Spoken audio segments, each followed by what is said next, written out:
Wait, you turned down $1 million for just one night? Celeste's voice trembled somewhere between disbelief and awe. Daniel didn't look up from folding the towel, his voice calm, steady. I did. Why? She asked. Because I don't sell the parts of me my daughter will remember. That's silence, the kind that stretches between two people who just saw each other for the first time, hung between them, electric. And that was just the beginning. What started as a simple refusal shattered everything she thought she knew about power, worth, and what it means to truly be seen. But when her past claws back with claws sharper than reputation, and when love begins to look like sacrifice instead of sanctuary, the real question becomes, how much of yourself are you willing to lose before you start choosing what makes you whole? Stay with us as everything unfolds, one quiet miracle at a time. If this story stirs something in you, don't just watch. Comment, share. Let us know where you're watching from and how it made you feel. Because stories like these aren't just entertainment. They're reminders that sometimes saying no is the first step to coming home to yourself. Daniel paused mid-fold, the last white towel still warm from the dryer, hanging from his hands like a question half-asked. She stood in the middle of the treatment room, not quite belonging to the eucalyptus-scented stillness. Her dress was charcoal silk, wrinkleless, her spine straight, her eyes a contradiction of glacier and flame. Her voice, though calm, trembled at the edges. $1 million, one night, no intimacy, no touching. Just stay so I can sleep. The silence after felt thick, like the air had forgotten how to move. Daniel looked at her, not at the dress, not at the money, but through her.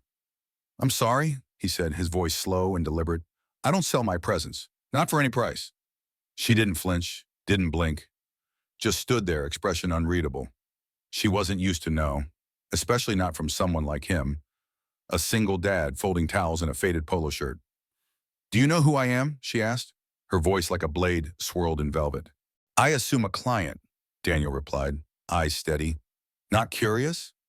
Curiosity doesn't pay rent. She laughed then, softly, like disbelief had taken human shape. $1 million is a lot of money for someone like you. Daniel nodded, calm. It is. But I need my daughter to know what kind of man her father is more than I need a zero at the end of a bank statement. The room held its breath. She scanned the space. Plain walls, no sparkle, no artifice. You think I'm desperate for a man? No, he said gently. I think you're desperate for rest, for someone you don't have to perform in front of. For a moment, she said nothing. Then, you're interesting. He opened the door. The front lounge is open till 11. The sofa's free. She didn't move.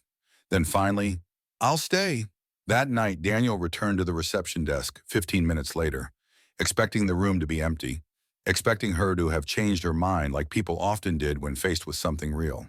But there she was, still seated on the lounge sofa, posture perfect, hands folded, eyes staring at the parking lot like it might hold a different version of her life. No phone, no makeup touch-ups, no armor, just her. As he passed, her voice stopped him, quiet but sharp. What kind of woman do you think I am? Daniel turned, slowly, his gaze steady. I don't think anything, he said. Then he added softer. It takes 5 seconds to label someone, a lifetime to realize you were wrong. She let out a brittle chuckle, the sound more tired than amused.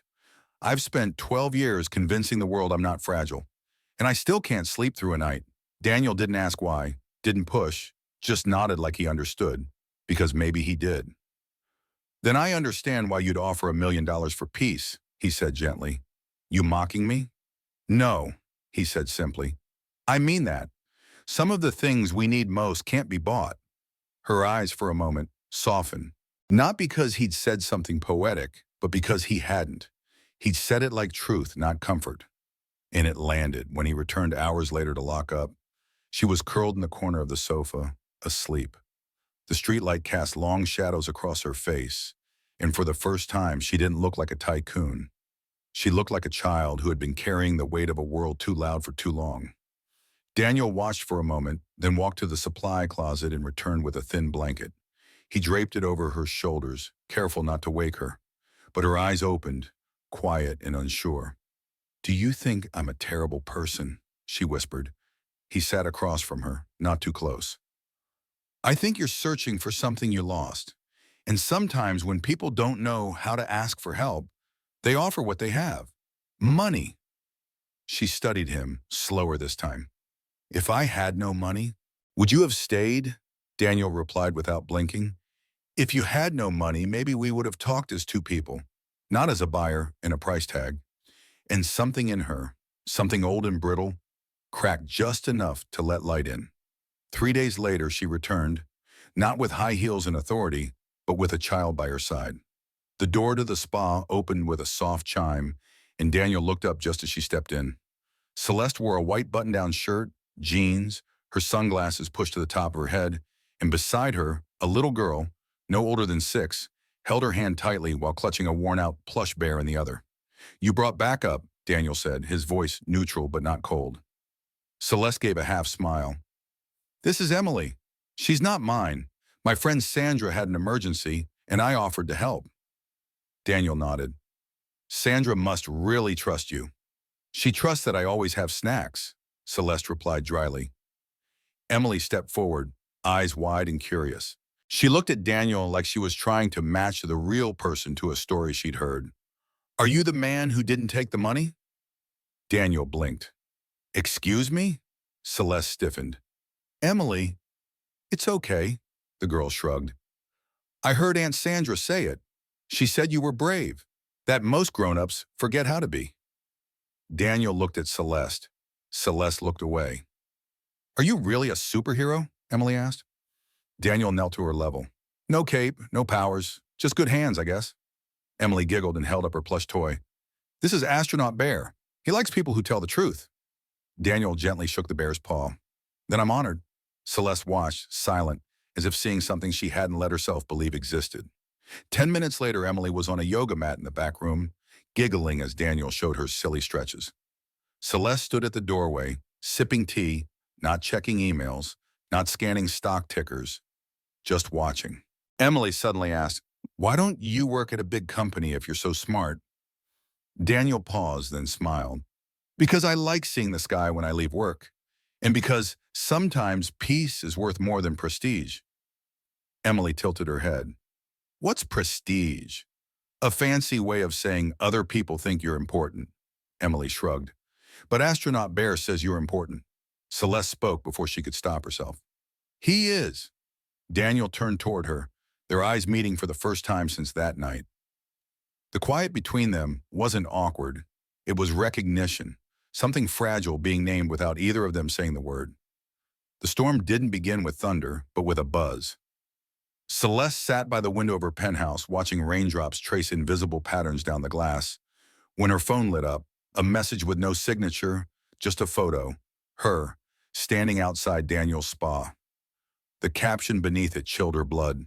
"What would your board say if they knew the Queen of Acquisitions was spending nights with the help?" She didn't need to ask who sent it. Victor, the ex-fiancé who once kissed her neck while drawing up secret prenups. The man who toasted her success in public and sabotaged her in silence. The man who now held a match too close to everything she had rebuilt. That evening, she showed up at the spa unannounced, eyes darker than usual, shoulders taut. Daniel was folding towels. He looked up immediately. "What's wrong?" She handed him the phone. He read the message, read her expression, and didn't say anything for a moment. Then he asked gently, "Do you want to leave before this gets ugly?" She shook her head, sharp, defiant. "No, I'm done running. I ran when my father pushed too hard. I ran when Victor made loyalty feel like debt. I'm tired of building my life on explanations." Daniel studied her. "That's not the woman I met on that first night." "It's the woman I used to be," she said, voice low. "But now I'm staying. Not for press, not for pride. I'm staying because I'm done being afraid of being known." Daniel gave a small smile, slow and warm. "Now that sounds like the real you." She exhaled, the kind that came from somewhere deep, almost a release. "So what do we do?" "I make dinner," he said simply. "You help?" And in that tiny kitchen, they chopped onions and boiled pasta, no music playing, only the soft rhythm of domesticity. "I haven't cooked with anyone since college." she admitted, blinking away tears from the onions. Good, Daniel said. You're long overdue. She hesitated, glancing at him. You sure about this? Being involved with me might get messy. He didn't flinch. Peace isn't about avoiding messes. It's about knowing what's worth cleaning up. She looked down. And I'm worth it? He wiped a tear from her cheek. You always were. You just forgot. The knock came just after midnight. Too firm, too perfectly timed to be a coincidence.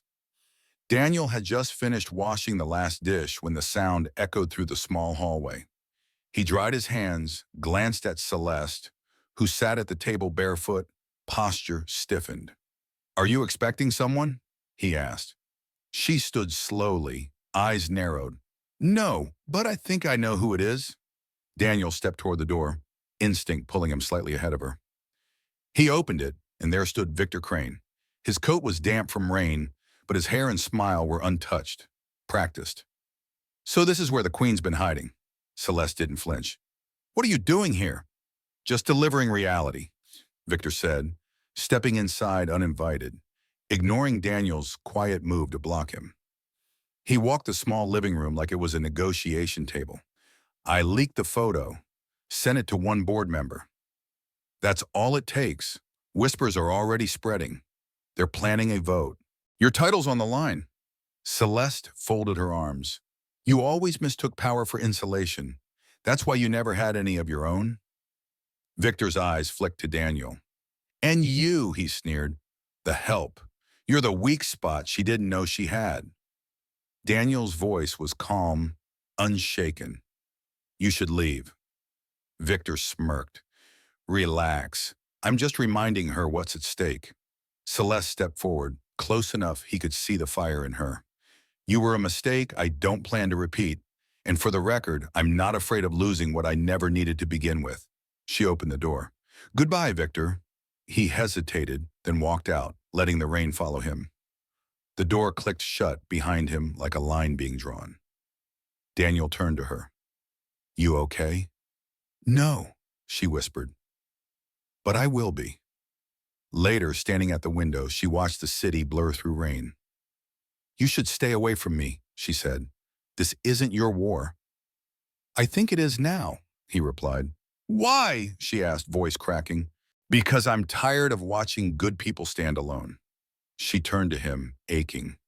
What if I lose everything? He reached for her hand, firm and steady. Then we build something better. The next morning, Celeste stood before a podium, not in a luxury venue or polished press room, but in the modest auditorium of her company's headquarters. No teleprompter, no PR handler, just her, just truth. The room was packed with journalists, board members, and curious eyes waiting for a misstep. She exhaled slowly, then spoke. For years, I believed leadership meant silence. That strength looked like control, but real strength, she paused, voice steady, looks like honesty. She glanced briefly at the front row, imagining Daniel there, even if he wasn't. Yes, I've built an empire, but lately I've also built something harder, a relationship, one not based on power, but on presence. And I will not apologize for that. There was a long pause, and then to her surprise, a single clap, then another, and suddenly the room erupted. Later that night, back at Daniel's home, Celeste sat at the edge of the sofa, tea cooling in her hands. Grace had already been tucked in, her soft breathing the only sound in the quiet house. I didn't plan to say those things, she admitted. Daniel sat beside her. But you meant them. I did, she nodded. And I feel lighter. Scared, but lighter. She turned to him. You were right. Peace isn't silence. It's choosing what matters. He brushed a strand of hair behind her ear. So what do you want now? She took a breath, one that seemed to come from somewhere new. To stop performing, to build something slower, quieter. Her voice softened. A foundation? For single parents? For people like you. The kind who don't make headlines but hold up the world anyway. Daniel blinked, then smiled. You're talking about the future. Is that strange? No, he whispered. It means you're healing. A few days later, she invited the board, not to a power dinner, but to her home. She served lasagna she made herself. No agenda, no script, just connection. At the end of the night, the oldest board member, Mr. Patel, raised his glass. You've changed. Celeste smiled, unguarded. No, I've come home to myself. And for snow drifted softly outside Daniel's small home, frosting the windows like nature's quiet applause. Inside, warmth bloomed, spices from dinner lingering in the air, soft music barely audible, and laughter muffled behind a bedroom door where Grace had just been tucked in with a story. Celeste stood near the fireplace, holding a worn box filled with remnants of her past, her father's letters, old press clippings, and a photo once framed in her office, her smile too sharp, too curated. Slowly, she added one last item, a drawing from Grace showing three stick figures under a rainbow, all holding hands. You put me in the middle, Celeste had whispered earlier. Grace had nodded proudly, because you hold us together. Daniel came up behind her now, arms wrapping gently around her waist. You okay? He asked. She leaned back into him. More than okay. The next morning, Celeste stood barefoot in the middle of an empty building downtown. The sign wasn't up yet, but the air smelled of fresh paint and beginnings. Her foundation would open soon, for those leaving powerful jobs, not because they failed, but because they finally chose to breathe. Her assistant Carmen approached. The press wants a ribbon-cutting ceremony. Celeste smiled. Only if Grace gets to cut the ribbon. That night she returned home to find Daniel and Grace decorating their tiny tree. This one's for us, Grace said, hanging a crooked ceramic heart on a low branch. Celeste blinked back sudden tears. Later, sitting on the porch under a blanket, mugs of tea in hand, Daniel looked at her, quiet. I bought a ring, he said softly. I don't want a performance. I want a promise. When you're ready. Celeste smiled, tears finally falling freely. I don't need time. I just needed you. Their wedding was simple. Pine trees, string lights, laughter that spilled into the night. No titles, no spectacle, just presence. And months later, when asked at a quiet event what her proudest legacy was, Celeste answered without hesitation. Walking away from what made me look powerful and walking toward what made me whole. If this story touched your heart, leave us a comment. We'd love to know where you're watching from and what part of Celeste and Daniel's journey moved you the most. Subscribe to the channel so you never miss another story like this. Stories about love, hope, and the quiet miracles that still happen every day if we slow down enough to notice them.